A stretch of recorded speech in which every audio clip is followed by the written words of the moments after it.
볼 말씀은 신약 골로새서 1장 13절로 18절까지의 말씀을 봅니다. 제가 가진 성경으로 신약 324쪽에 있습니다. 골로새서 1장 13절로 18절까지의 말씀을 교독합니다. 제가 먼저 13절을 읽습니다. 그가 우리를 흑암의 권세에서 건져내사 그의 사랑의 아들의 나라로 옮기셨으니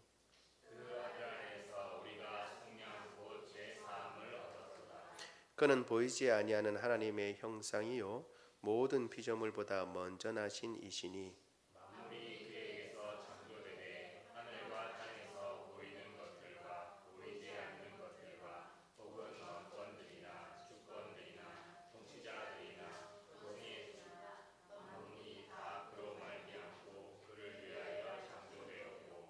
또한 그가 만물보다 먼저 계시고 만물이 그 안에 함께 섰느니라. 그는 몸인 교회의 머리시라. 그가 근본이시요 죽은 자들 가운데서 먼저 나신 이시니 이는 친히 만물의 으뜸이 되려 하심이요. 아멘. 골로새서를 우리가 살펴보고 있는데 바울은 골로새 교회에 먼저 감사를 하고 그리고 그들에게 필요한 기도를 항상 끊임없이 하고 있었다라고 얘기를 했습니다.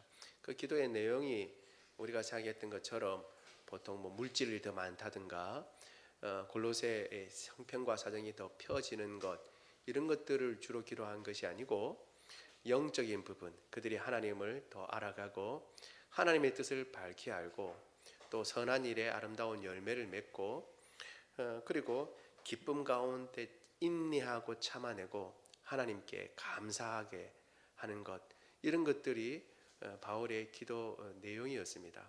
그래서 우리가 신앙생활을 한다고 그럴 때에 바울을 통해서 주님께서 보여주시는 것처럼 우리의 신앙의 모습이 어떤 모습이어야 되는가라는 것들을 바울의 기도의 내용을 통해서 우리가 살펴볼 수 있습니다. 그래서 우리가 어디에 초점을 둬야 되는가, 이름을 높이는데 물론 이제 하나님께서 높이게 하시면 우리 이름이 높여질 줄로 믿습니다.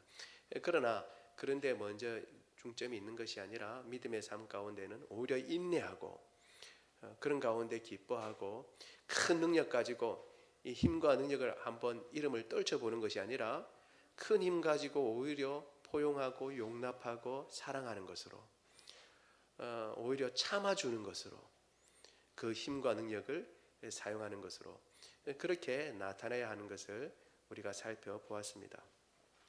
그리고 난 뒤에 오늘 본문에 나와 있는 것처럼 이제 그 다음에 부분을 이야기하는데 우리가 흑암의 권세에서 그 아들의 나라로 옮겨졌다는 사실을 기억해야 한다라고 얘기를 하고 있습니다. 그러면서 자연스럽게 중심은 그 아들로 초점이 모아지고 있는 것을 보게 됩니다. 그 아들이 어떤 분인가, 그 아들이 어떤 일을 하시는가가 오늘 본문에 이야기되고 있죠.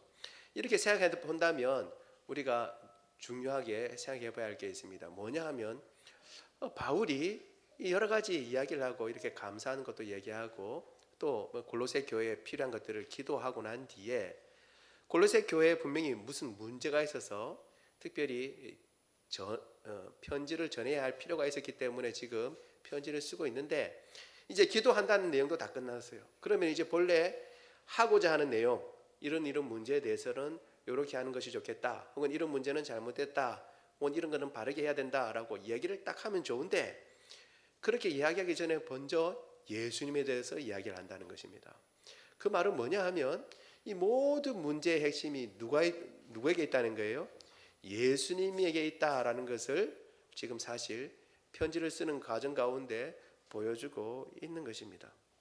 그래서 예수님이 누구시며 어떤 일을 하셨는지 그리고 그것이 우리의 삶 가운데 믿음의 삶 가운데 의미하는 바가 무엇인지를 잘 먼저 알 필요가 있고 그로 말미암아서 우리가 당하는 문제를 그런 문제 가운데서 그런 시각 가운데서 바라봐야 한다는 것을 보여주고 있는 것입니다.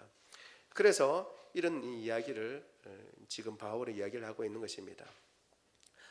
그래서 오늘 우리가 이제 그 부분에 대해서 같이 살펴보려고 합니다. 첫 번째는 그의 사랑의 아들의 나라로 우리를 옮기셨다라는 것을 분명히 이야기를 하고 있습니다.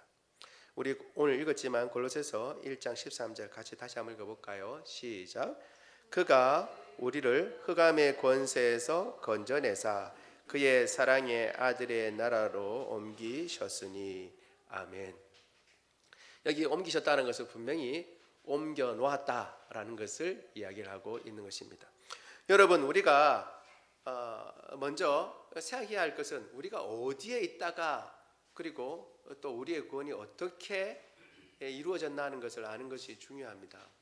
우리는 원래 흑암의 권세 아래에 있던 사람들입니다. 그런데 그 아들 예수 그리스도를 통해서 흑암의 권세에서 그의 아들의 나라로 우리가 옮겨진 것입니다. 많은 사람들이 이제 막연하게 중립지대를 이야기를 합니다. 그래서 우리가 이것을 분명하게 생각하는 것이 중요합니다. 사람들은 생각하기를 어떤 일정한 백지 상태를 생각합니다. 그래 우리가 완전한 사람은 아니라 할지라도 그래 그것은 인정하지만 그렇다고 해서 무슨 내가 예전에 예수님을 믿기 전에 그렇게 악한 사람이었나? 그건 아니라는 거죠. 그래도 착한 사람이란 축에 들고 그렇다고 아주 선한 사람은 아니었을지언정 그렇다고 해서 아주 악한 사람은 아니었다는 것입니다. 내가 예수님 믿기 전에도 그럭저럭 세상 사람들에 비해서 그렇게 악한 사람은 아니었다라고 생각합니다. 그래서 흔히 생각하기를 우리가 흰종이 전에도 말씀드렸지만 생각하는 거죠. 그래서 거기에다가 어떻게 해요? 사람은 본래 흰종이와 같이 마음이 하얗다는 거죠. 바탕이. 그래서 거기다가 빨간 칠을 하면 빨간 마음이 되고 어떻게 파란 칠을 하면 파란 마음이 되는 거죠. 그래서 원래 사람이 태어날 때는 흰종이와 같이 아무런 색깔이 없이 이렇게 태어났는데 세상에 있다 보니까 여러 가지 잘못된 것들을 보면서 이렇게 악해는 까만 색칠이 되거나 혹은 빨간 색칠이 되거나 혹은 마음을 다다듬고 돌을 닦아서 그 다음에 착한 일을 많이 수행을 해서 좀 파랗게 되거나 이렇게 한다고 생각하는 것입니다. 그러다가 이제 하나님을 예수님을 믿고 하나님 앞에 구원을 받았다라고 생각합니다. 그런데 성경에서는 이 부분에 대해서 두리뭉실하게 이야기하지 않습니다. 분명하고 확실하게 이야기를 합니다. 우리는 흑암의 권세에 있었던 것입니다. 우리가 어떻게 생각하건 자신에 대해서 어떤 평가를 내리건 상관없이 오늘 본문은 우리가 흑암의 권세에서 있었고 하나님께서 그 권세에서 우리를 건져내셨다라고 얘기를 하고 있습니다. 이것은 다른 부분에서도 바울이 얘기하는 바입니다. 우리 에베소서 2장 1절에서 3절 같이 한번 읽어보겠습니다. 시작. 그는 허물과 죄로 죽었던 너희를 살리셨도다. 그때 너희는 그 가운데서 행하여 이 세상 풍조를 따르고 공중의 권세 잡은 자를 따랐으니 곧 지금 불순종의 아들들 가운데서 역사하는 영이라. 전에는 우리도 다 그 가운데서 우리 육체의 욕심을 따라 지내며 육체와 마음이 원하는 것을 하여 다른 이들과 같이 본질상 진노의 자녀이었더니 아멘. 그러니까 에베소 교회에 보내는 편지에서도 그렇거니와 성경에서 명확하게 말하는 바는 너희는 예전에 그냥 그럭저럭 살다가 하나님을 믿고 구원을 받은 그런 존재가 아니고 본질상 진노의 자녀이고 그리고 마음에 원하는 바대로 행함으로써 하나님의 진노의 상태 가운데 있었던 자들이라는 것입니다. 따라서 지금도 마찬가지입니다. 예수님을 믿지 않고 세상 가운데 있는 사람들은 아무리 겉모습 보기에 그럴듯하고 혹은 사람들의 칭송을 받아 마땅한 일들을 한두 번씩 한다 할지라도 본질상 하나님의 진노 아래에 있는 자들입니다. 여기에서는 중간지대가 없습니다. 진노 아래에 있든지 하나님의 은혜 가운데 있든지 둘 가운데 하나가 있을 뿐이지 적절한 가운데 중앙 상태에 있었던 것은 아니라는 것을 이야기하고 있는 것입니다. 따라서 하나님이 원하시는 수준의 선을 행하지도 못하고 하나님을 알지도 못하는 상황 가운데 있습니다. 이것이 바로 흑암인 것입니다. 흑암. 오늘 이야기하고 있는 어둠을 이야기하고 있는 것입니다. 그리고 이 어둠은 권세를 가지고 있다라고 얘기하고 있습니다. 권세는 힘을 이야기하는 것입니다. 여러분, 힘은 영향력을 가지고 있습니다. 영향력을 가지고 있는데 이것을 잘 알 수 있는 것이 비유를 생각해 보면 여러분 중력을 생각하면 참 쉽습니다. 중력. 여러분 지구에 있는 모든 것들은 다 중력을 받고 있습니다. 그렇죠? 그래서 가운데로 당기고 있죠. 우리는 잘 모르지만 잘 느끼지 못하지만 다 가운데로 당기고 있습니다. 그래서 어떤 것든지 무게를 가지고 있는 것들은 다 아래로 다 떨어집니다. 떨어지고 말죠. 이건 뭐냐 하면 중력이라고 하는 그 힘의 권세 앞에 다 영향력을 다 받고 있기 때문에 그 영향력 아래에 있다는 것을 이야기합니다. 그래서 이 중력을 벗어나는 길은 어떤 길이에요?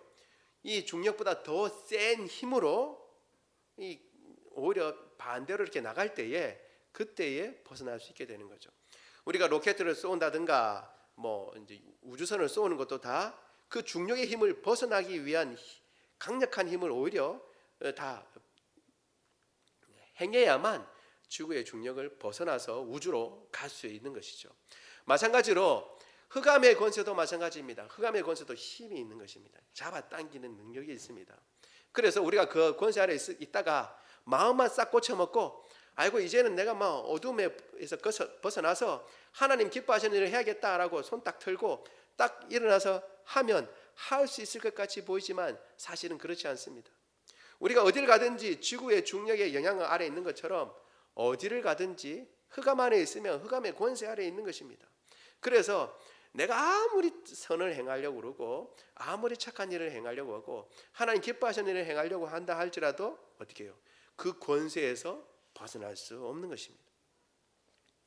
그래서 이것을 벗어날 수 있는 길은 오직 한 가지, 그보다 더 큰 힘과 능력으로 끌어잡아 당겨야만 되는데 우리에게는 그 힘과 능력이 없습니다. 하나님께만 있는 것입니다. 그래서 하나님께서 그 아들 예수 그리스도의 그 보혈의 값을 받으시고 우리를 그 크신 힘으로 이 어둠의 권세에서 흑암의 권세에서 그의 아들의 나라로 우리를 옮겨 주신 것입니다. 이걸 여러분 우리가 기억해야 하는 것입니다. 그렇게 해야만 세상 사람들에 대해서 우리가 생각할 수 있습니다. 여러분 어제도 우리가 똑같이 살고 오늘도 똑같이 살 것 같고 앞으로도 그렇게 계속 갈 것 같으니까 어떻게 해요? 저 사람은 굳이 교회 안 나와도 혹은 저분은 지금 당장 교회 안 나와도 라고 쉽게 생각하기 쉽습니다. 그러나 오늘 본문에서 분명히 이야기한 것처럼 그런 법은 없습니다. 예수님을 믿지 않고 그의 아들의 나라로 옮겨주지 않는 사람은 흑암의 권세 아래 지금도 있는 줄로 믿습니다. 우리도 그 안에 있다가 주님의 은혜 가운데 구원함을 받은 것입니다. 그래서 우리가 이 사실을 분명하게 기억해야 하는 것입니다. 아무리 돈이 많고 예전에 내가 아무리 권세를 가지고 있고 또 사람들이 기뻐하는 여러 가지 것들을 가지고 있고 움켜쥐고 있다 할지라도 어둠의 권세 아래에 있었던 것이고 지금도 어둠의 권세 아래 사람들은 있는 것입니다. 거기에서 벗어나는 길은 하나님의 은혜밖에 없는 것입니다. 그런데 이것보다도 더 감사한 것은 뭐냐면 생각해야 할 건 뭐냐면 그의 권세에서 벗어난 것으로만 그치지 않는다는 것입니다. 이것도 우리가 오해하는 것 중에 한 가지입니다. 믿음 생활한다고 그러면서 우리가 오해하는 것은 뭐냐면 흑암의 권세에서 벗어나게 해주셨다라고만 생각하는 것입니다. 하나님께서 사탄의 권세에서 벗어나고 죄의 권세에서 벗어나게 해주셨다고만 우리가 생각하고 거기서부터 그치는 것입니다. 사실 아닌데요 생각할지 모르지만 그렇게 생각하는 분들이 은연중에 많이 있습니다. 그래서 어떻게 해요? 하나님 마치 이렇게 하신 걸로 생각하는 겁니다. 이제 내가 너를 흑암의 권세에서 구원해 줬으니까 이제 네가 흑암의 권세에 있지 않으니까 네가 한번 잘 따져보고 생각해 봐서 이제 하나님 기쁘시기에 살아가라라고 우리를 그냥 우리에게 자유를 주셨다라고 생각하는 것으로 여기면서 그냥 흑암의 권세에서만 우리를 건져주셨다고만 생각하는 거예요. 여기에 문제가 있습니다. 어떤 문제가 있냐면 흑암의 권세에서 우리가 건짐을 받았다고 해서 하나님의 통치 아래 들어가 있는 것은 아니라는 것입니다. 하나님께서 우리에게 행해 주신 것은 오늘 본문에 나와 있는 것처럼 흑암의 권세에서 건져내 주셨을 뿐만 아니라 어디예요? 그의 아들의 나라로 들어가게 하신 것입니다. 그까지가 사실은 구원 전체인 것입니다. 많은 사람들이 이제 내가 흑암의 권세에서 건져내 줬으니까 이제는 네가 한번 생각 따져봐서 네가 좋을 대로, 네가 하나님 기뻐하시는 대로 한번 따져봐서 살아봐라 라고 하나님께서 행하신 것 같지만 그렇지 않은 것입니다. 우리가 행하는 바는 아직까지 죄에 오염된 우리의 생각과 사고는 항상 죄를 생각할 수밖에 없습니다. 그런데 이제 주님께서는 우리를 그 아들의 나라로 옮기셨기 때문에 그 아들의 통치 가운데 우리는 들어가게 된 것입니다. 우리가 이제는 하나님의 통치 가운데 그리고 예수님의 통치 가운데 있는 줄로 믿습니다. 그리고 그 통치의 본질을 오늘 분명하게 얘기해 주고 있습니다. 통치가 뭐냐면 억압하고 다스리는 것이 아니라 사랑의 아들의 나라라고 분명히 얘기하고 있습니다. 그래서 그 통치는 사랑의 통치인 것을 이야기해 주고 있는 것입니다. 예수님께서는 그의 아들은 우리를 사랑 가운데 통치하시는 줄로 믿습니다. 그래서 우리는 그 사랑의 통치를 받고 그 나라의 통치의 그 다스림의 핵심은 사랑에 있기 때문에 우리도 사랑을 받고 우리도 서로 사랑하는 것입니다. 그렇게 우리를 하나님께서 우리를 그의 아들의 나라로 우리를 보내셨다는 것입니다. 소속이 분명한 것입니다. 우리가 그 흑암의 권세에 속해 있다가 이제는 소속을 바꿔서 그의 아들의 나라에 소속이 되어서 아들의 통치를 받게 되었다라는 것을 우리가 분명하게 알아야 하는 것입니다. 우리는 우리 스스로 마음대로 살라고 주님께서 우리를 권해 주신 것이 아니라 이제 그 아들의 통치 가운데 있으며 아들의 다스림 가운데 있어야 한다는 것을 이야기해 주고 있습니다. 여러분, 이것이 우리가 생각할 때는 아이고 또 어떤 사람은 이렇게 생각할, 막연하게 이렇게 생각할 줄 모릅니다. 우리에게 주시면 자유를 주시면 좋겠는데 왜 또 그 아들 통치 가운데 있어야 되나? 통치라 그러면 우리는 왠지 뭔가 억압을 당하고 우리가 자유롭지 못하다는 생각을 하기가 쉬운데 그렇지가 않습니다. 사실 우리는 누군가의 통치를 받고 있습니다. 다스림을 받고 있는 것이죠. 하나님의 통치를 받지 않으면 우리가 자유로운 것 같지만 그렇지 않고 더 우리 위에 있는, 우리를 언제든지 농락할 수 있는 사탄의 그 다스림을 받을 수밖에 없는 것입니다.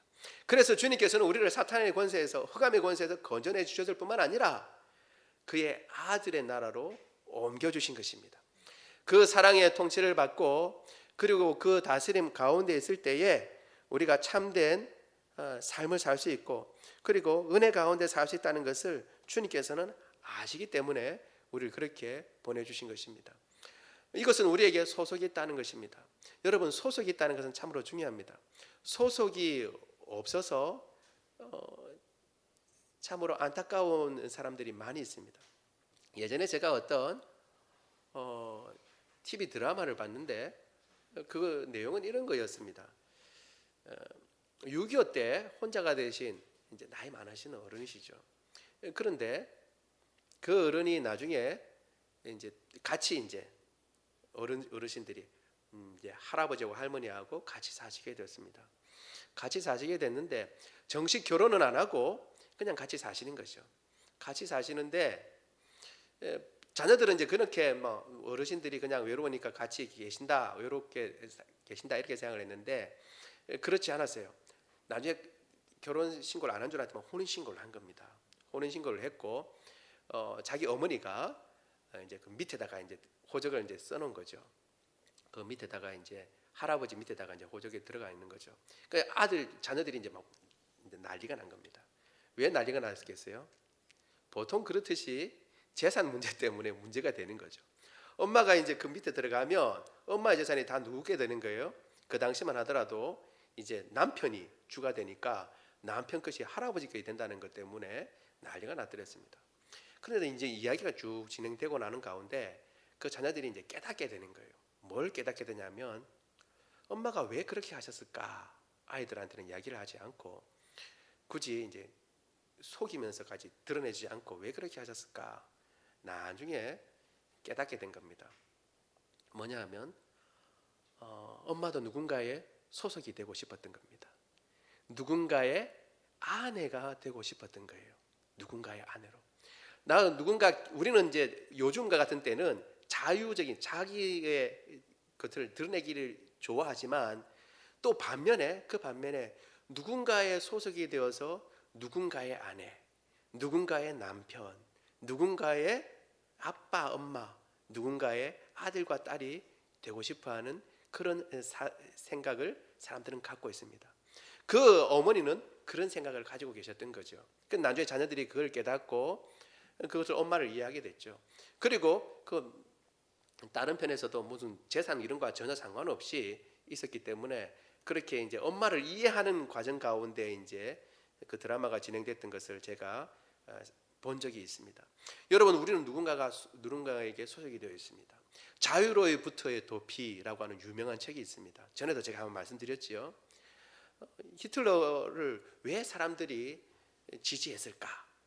왜 그 당시에 가장 문명이라고 생각했던 독일 사람들, 가장 합리적이라고 하는 독일 사람들이 왜 무작정 히틀러에게 들어가서 유태인들을 저렇게 핍박할, 바로 어제까지만 하더라도 자기 옆에 있던 이웃을 죽음으로 내모는 것에 동의를 했을까? 이게 이해가 되지 않았어요. 그래서 연구를 해본 결과 뭐냐면 사람들은 주어진 자유를 부담스러워한다는 거예요. 너무 자연스러우면 여러분 부담감 있잖아요. 자유가 부담스러워서 메뉴판을 보면 맨날 내가 하지 말고 당신이 맛있는 걸로, 혹은 어떻게 해요? 메뉴가 작게 있으면 좋은데 너무 많으면 뭘 골라야 할지 잘 모르잖아요. 너무 많은 자유가 주어지면 당황스러워한다는 거죠. 왜? 그런 능력과 판단할 수 있는 모든 것들이 가져지면 좋겠지만 우리에게는 그런 능력과 그런 지혜가 없습니다. 그럴 때에 우리에게 참 지혜로우신 주님께서 우리를 다스려 준다면, 판단해 준다면 그것만큼 좋은 게 없죠. 그래서 사람들은 왜곡된 가운데 나의 자유를 맡기고 내 대신 네가 판단해 달라라고 독재자를 선택한다는 겁니다. 아이러니하게도 자기 자유를 희생하면서 내 대신 당신이 판단해 주시오라고 오히려 독재자를 선택하는 그런 아이러니한 심리적 상태가 있다는 것을 보여주고 있다는 것입니다. 여러분, 주님께서는 이런 우리의 사정과 형편을 아시고 우리가 모든 것을 다 알지 못하고 모든 것을 감당할 능력이 없다는 것을 아시기 때문에 우리를 저 죄된 흑암의 권세에서 빼내셔서 그의 아들의 나라로 우리를 옮겨주신 것입니다. 여러분, 그 아들을 통치 가운데 있으면서 우리가 다른 편이 아니라 예수님 편에 소속됐다는 사실을 기억하고 예수님께서 항상 나를 다스리시고 나와 함께 하신다는 사실을 기억하고 우리가 그분을 사랑하며 그리고 그분을 따라가는 저와 여러분 되기를 원합니다. 그렇기 때문에 두 번째 문제가 있는 것입니다. 뭐냐면 모든 문제의 해답은 예수님께 있습니다. 그렇기 때문에 예수님과 관계에서 세상을 보아야 한다는 문제가 있는 것입니다. 여러분, 이게 중요합니다. 누구와 관계에서요?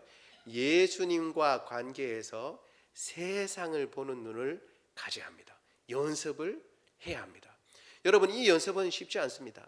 모든 어떤 문제 한 가지마다 이것은 예수님과 무슨 상관이 있을까? 예수님과 어떤 연관이 있는가를 늘 생각해보는 습관을 가져야 됩니다. 이거는 습관을 가지지 않으면 잘하기가 힘들 것이고 이거는 연습을 해야 하는 것입니다. 오늘 본문에서는 그것을 나타내기 위해서 예수님은 하나님의 형상이다 라고 말씀하시고 예수님은 신적 존재고 하나님과 동일한 본질을 가지신 바로 그 하나님이다 라고 얘기를 하고 있습니다. 그 형상이란 말은 그런 의미를 가지고 있는 것입니다. 그리고 그분이 모든 것을 창조하셨다고 얘기했고 보이는 것과 보이지 않는 것 다 창조하셨고 권세나 능력이나 모든 만물까지도 다 주님께서 창조하셨고 주님으로부터 기원을 두고 있고 그리고 그와 함께 섰다 라고 얘기를 하고 있습니다. 여러분, 이 모든 것들은 결국 말하는 게 뭐냐 하면 예수님은 창조만 하신 것이 아니라 그 창조한 것들이 다 예수님과 연관을 가지고 있다는 것을 이야기해주고 있는 것입니다. 여러분, 어떤 걸 창조했는데 그 창조는 나하고 상관이 없어. 창조만으로 끝났고 나와는 전혀 상관이 없고 알아서 돌아간다, 이거 아니라는 것입니다. 예전에 한때 이신론이라고 하는 것이 역사 가운데 있었습니다. 기독교 역사 가운데 이신론이라고 하는 건 뭐냐 하면 하나님을 정교한 시계공으로 생각하는 것입니다. 정교한 시계공. 그리고 우주는 뭐예요? 정밀한 시계와 같은 기계로 생각하는 겁니다. 그러면 하나님께서는 어떻게 해요? 모든 것을 다 계산해서 정밀한 기계를 만드셨어요. 우주라는 것 만드셨어요. 그러면 이제 하나님이 관여할 필요가 있어요, 없어요? 없습니다. 왜? 이건 너무나 정교하게 만들어졌기 때문에 이것 스스로 다 어떻게 해요? 다 문제를 해결하고 돌아가는 거예요. 마치 태연만 감아주면 시계가 자기가 알아서 다 돌아가듯이. 그럼 이 온 우주는 하나님과 관계가 있어요, 없어요? 이제 관계없이, 하나님과 관계없이 하나님께서 만들어 놓으신 처음 만들어 놓으신 그것대로 그냥 자기가 알아서 돌아간다고 생각하는 것입니다. 이걸 이신론이라고 그럽니다. 이신론. 처음에는 그럴듯하게 보였어요. 그런데 우리도 믿음 생활하는 가운데 은연중에 그렇게 생각하는 경우가 있습니다. 이 우주는 하나님께서 잘 만들어 놓으셨기 때문에 그냥 알아서 자기 스스로 잘 돌아간다라고 생각하는 겁니다. 그런데 이것은 성경에서 말하는 것하고 다릅니다. 오늘 본문에서 얘기하듯이 만물은 다 어떻게 해요? 예수님을 기준으로 하고 있고 예수님과 함께 서 있는 것입니다. 예수님 빠지고는 만들어진 것이라도 제 기능을 발휘할 수 없고 제 모양을 갖출 수가 없습니다. 이것을 히브리서에서도 이야기를 해주고 있습니다. 우리 히브리서 1장 3절 상반절 한번 읽어보겠습니다. 시작. 이는 하나님의 영광의 강체시요 그 본체의 형상이시라. 그의 능력의 말씀으로 만물을 붙드시며. 아멘. 여기 붙드신다라고 할 때의 말은 원래 페리라고 하는 말입니다. 페로라고 하는 말인데 여러분 카페리호 혹시 들어보셨어요? 카페리호는 뭐냐면 원래 페리라는 말은 옮긴다 혹은 인도한다라는 그런 의미를 가지고 있습니다. 그래서 페리라는 거는 뭐냐? 이쪽에서 이쪽으로 옮긴다는 거죠. 카페리는 뭐예요? 차도 옮길 수 있는 큰 배라는 것입니다. 카페리오는 차를 옮기는 큰 배라는 것을 의미합니다. 옮긴다는 것입니다. 그런데 그뿐만이 아니라 인도한다라는 의미를 가지고 있어요. 인도한다. 그러니까 만물을 붙드신다는 건 뭐냐면 만물을 계속 뭐예요? 본래에 가야 할 목적을 향해서 계속 인도하시고 이끄시는 분이다라는 것을 이야기를 하고 있는 것입니다. 그래서 한번 정해주고 야 저기가 목적지니까 저기 가. 그럼 그냥 네가 알아서 가는 게 아니고 만물이 그래 가는 게 아니고 저기가 목적지다라고 목적지를 이야기해 줄 뿐만 아니라 거기에 다다를 수 있기까지 매 순간순간마다 같이 인도해서 가도록 하시는 분, 그분이 바로 예수님이다 라고 얘기하고 있는 것입니다. 능력의 말씀으로 그렇게 행하신다라는 것을 이야기해 주고 있습니다. 따라서 예수님이 없으면 모든 만물은 그 목적과 그 의미를 상실해 버립니다. 그것이 성경에서 말하는 바입니다.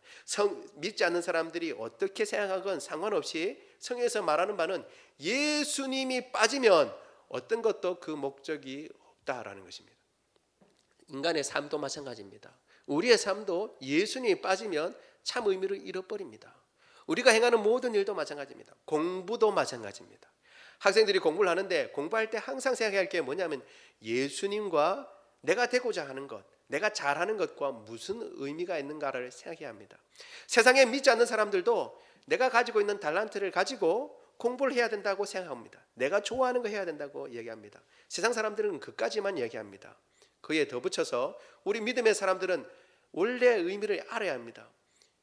내가 좋아하는 것, 기뻐하는 것도 해야 되지만 그것이 예수님과 무슨 의미를 가지고 있는가를 생각해야 하는 것입니다. 내가 하는 직장도 마찬가지고 가정도 마찬가지고 모든 일에 있어서 내가 지금 행하고자 하는 그 모든 일 혹은 취미생활이나 다른 모든 것까지도 우리가 자를 잰듯이 늘 생각해야 된다는 것은 아니지만 한번 의미를 생각해야 합니다. 이것이 예수님과 무슨 의미가 있는가? 왜? 예수님이 빠지면 그 모든 것들은 무의미하기 때문에 그래요. 예수님이 빠지면 다 의미가 없습니다. 이것이 바로 오늘 우리 본문에서 이야기하려고 하는 겁니다. 예수님이 하나님의 광채고 그리고 예수님께서 모든 능력, 모든 만드셨고 근원이시고 그리고 함께 섰다라고 얘기하면서 하고자 하는 이야기는 뭐냐 하면 앞으로 이 골로새 교회의 모든 일들 그리고 나의 삶 가운데 모든 일들이 예수님이 빠져가지고는 의미가 없다라는 것을 강조하기 위해서 그렇게 써놓고 있는 것입니다. 여러분, 예수님은 하나님이신 줄 믿습니다. 예수님은 모든 만물을 만드신 분이십니다. 그리고 예수님은 지금도 그 만물을 움직이시고 그리고 그 본래의 목적에 맞게 운행하시고 다스리시고 인도하시는 분이신 줄 믿습니다. 그렇기 때문에 예수님이 빠지면 안 되는 것입니다. 그래서 우리의 삶 가운데 항상 생각을 해야 합니다. 이건 연습을 해야 하는 것입니다. 예수님과 무슨 상관이 있는가? 이것이 예수님과 어떤 상관이 있는가? 예수님의 어떤 부분을 가르쳐주고 있는가? 예수님의 어떤 영향력과 영광을 보여주고 있는가라는 것을 생각해야 하는 것입니다. 가정에서도 그렇고 학교 생활도 그렇고 직장 생활 가운데서도 그리고 우리가 인간관계 가운데서도 사람과 사람과의 관계 가운데서도 우리가 항상 생각하면서 그 예수님의 시각으로 예수님이 가운데 있으면서 그렇게 생각할 줄 아는 저와 여러분이 되기를 원합니다. 따라서 예수님이 없으면 아무리 보기 좋고 그럴싸해도 아무런 의미가 없는 것입니다. 세 번째로 예수님은 몸인 교회의 머리이십니다. 특별히 모든 것 가운데서도 관여를 하시지만 예수님은 교회에 관여를 하십니다. 그리고 예수님은 그 교회의 머리이십니다. 머리. 여러분, 머리라고 할 때에 이것은 우리가 생각해 봐야 하는 것이 있습니다. 뭐냐 하면 머리이기 때문에 예수님께서 왕이십니다. 하나님의 나라는 여러분 민국이 아닙니다. 왕국입니다. 한국은 민국입니다. 그래서 대한민국이죠. 왜 민국이죠? 민국과 왕국의 차이가 뭐죠? 민국은 주권이 누구에게 있는 거예요? 국민에게 있는 것입니다. 민에게 있는 거죠. 그러니까 민국이죠. 왕국이라고 얘기할 때는 그러면 그 주권은 누구에게 있는 거예요? 왕에게 있는 것입니다. 왕에게. 여러분, 이것을 우리가 아는 것이 중요합니다. 세상과 틀려요. 우리 한국은 민국이니까 국민이 주권입니다. 그래서 국민 개개인, 국민의 수가 많은 국민의 수가 원하면 그걸 해야 합니다. 왜? 주인이 국민이기 때문에. 그런데 교회는 틀립니다. 교회의 머리는 몸인 교회의 머리는 예수님입니다. 그렇기 때문에 교회의 모든 일은 예수님의 뜻대로 움직여져야 하는 것입니다. 우리가 예수님의 뜻이 무엇인가 살피려고 그러고 예수님이 뭘 원하시는가 자꾸 알아보려고 하는 이유가 바로 여기에 있는 것입니다. 우리 관동 오산나 교회의 머리도 예수님이신 줄 믿습니다. 그래서 우리가 그분에 대해서 살펴봐야 하는 것입니다. 오늘 본문에서는 예수님이 교회의 머리뿐만 아니라 죽은 자들 가운데 먼저 나신 자다 이렇게 얘기를 하고 있습니다. 이게 먼저 나신 자라고 할 때에 앞서 났다라는 것이 아니라 사실은 맏아들이다라는 말을 쓰고 있습니다. 맏아들. 여러분, 근본이다라고 할 때도 이거는 원래 그냥 기본적인 근본이라고 하는 것보다 시작이다라는 말입니다. 원래 의미는. 그러니까 시작이다 그리고 근본이다라는 것을 우리가 생각하면서 우리 고린도전서 15장 20절을 우리가 생각하지 않을 수가 없죠. 넘겨서 우리 고린도전서 15장 20절을 한번 보여주십시오. 시작. 그러나 이제 그리스도께서 죽은 자 가운데서 다시 살아 잠자는 자들의 첫 열매가 되었도다. 아멘. 살아나사 잠자는 자들의 첫 열매가 되셔서 그 뒤에는 계속 부활이 있고 그리고 부활의 주가 되셨습니다. 부활의 주가 되셨고 이 세상뿐만 아니라 부활의 세상에서도 예수님은 첫 열매로서 머리로서 다스린 자고 지금의 질서뿐만 아니라 새로 오는 질서에서도 예수님께서 영원히 왕이시라는 것을 강조하고 있는 것입니다. 그렇기 때문에 아까 잠깐 보였지만 고린도전서 1장 18절 우리가 오늘 읽은 본문에 보면 그는 몸인 교회의 머리시라 그가 근본이시고 죽은 자들 가운데 먼저 나시니이다 라고 얘기하면서 이는 친히 만물의 으뜸이 되려 하신다 그랬습니다. 오는 지금 있는 질서뿐만 아니라 오는 질서에 있어서까지도 모든 만물의 으뜸이 예수님이 되신다라는 것입니다. 결국 이 으뜸 앞에서 우리가 해야 할 일은 그 만물의 머리 앞에서 우리가 해야 할 일은 경배하는 것이고 꿇어 엎드리는 것입니다. 우리 빌립보서 2장 10절에서 11절 같이 읽겠습니다. 시작. 하늘에 있는 자들과 땅에 있는 자들과 땅 아래에 있는 자들로 모든 무릎을 예수의 이름에 꿇게 하시고 모든 입으로 예수 그리스도를 주라 시인하여 하나님 아버지께 영광을 돌리게 하셨느니라. 아멘. 하늘에 있는 자들, 하늘에 누가 있습니까? 천사들이나 어떤 존재든 하여간에 그 거처를 하늘에 두고 있는 모든 사람들, 그리고 땅에 있는 사람들, 땅 아래에, 심지어 땅 아래에 우리가 흔히 생각하는 죽음 가운데 있는 사람들조차도 모든 무릎이 다 그분 앞에, 그분의 이름 앞에 꿇어지고 그리고 그분 앞에 경배하고 복종함으로 말미암아 그분을 주라고 시인하여 하나님 아버지께 영광을 돌리게 하셨다라고 오늘 우리가 살펴본 이 빌립보에서는 이야기를 하고 있습니다. 여러분, 우리의 예수님은 만주의 주이신 줄 믿습니다. 만왕의 왕이신 줄 믿습니다. 그렇다면 여러분, 그분의 다스림을 우리는 받아야 되고 그분 앞에 엎드려야 하는 것입니다. 나의 나다움은 바로 예수님의 통치 아래에 있을 때에 나타나게 되는 것입니다. 내가 독립적인 존재고 내가 어둠의 권세에서 그냥 나왔다고 해서 되는 것이 아니라 그분의 의의 사랑의 통치 가운데, 그 나라의 통치 가운데 있을 때에 나의 본래의 모습, 본래의 자세를 갖게 되는 것입니다. 그리고 그렇기 때문에 항상 우리의 삶 가운데 예수님과 무슨 상관이 있는가?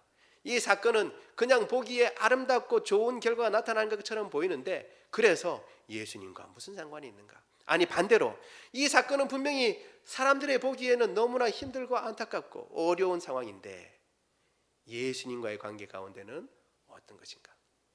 호주에 있으면서 학교의 교장이고 젊은 나이에 여러 아이들을 가르치는, 후학을 가르치는 그런 사람임에도 불구하고 저 어둠의 땅에 와서 하나님의 복음을 전하고자 왔는데 복음지를 한번 어떤 것인가 한번 살펴보기 위해서 여행하다가 병 얻어서 그냥 죽어버렸어요. 그러면 세상은 허무한 죽음이다. 저거 완전히 허무한 죽음 아닌가? 뭘 남겼는가? 라고 얘기할 수 있습니다. 그러나 주님 안에서 그 죽음은 결코 헛된 죽음이 아닙니다.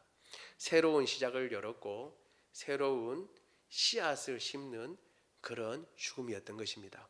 여러분, 우리의 삶도 마찬가지입니다. 우리의 매일매일의 삶, 세상 사람들이 뭐라고 하건 혹은 우리가 보기에도 초라해 보이는 그 순간조차까지도 이것이 과연 예수 그리스도와 연관이 있다면, 예수님의 영광을 드러내는 것이고 예수님의 통치 아래에 있는 것이라면 그것이 의미 있는 것이고 그것이 주님께서 기뻐하시는 것인 줄 믿습니다. 예수님과 연관지어 생각해보고 예수님과 연관지어서 판단하고 가치를 매길 줄 아는 그런 역량이 필요한 것입니다. 세상 사람들은 저게 얼마나 돈이 얼마나 되는가, 저게 얼마나 명예가 되는가를 가지고 가치를 따집니다. 그런데 우리는 그것으로 가치를 따지는 것이 아니라 그것이 예수님과 얼마나 연관이 있는가, 그리고 예수님 안에서 그것이 얼마나 가치로운가를 가지고 우리가 따져봐야 하는 것입니다.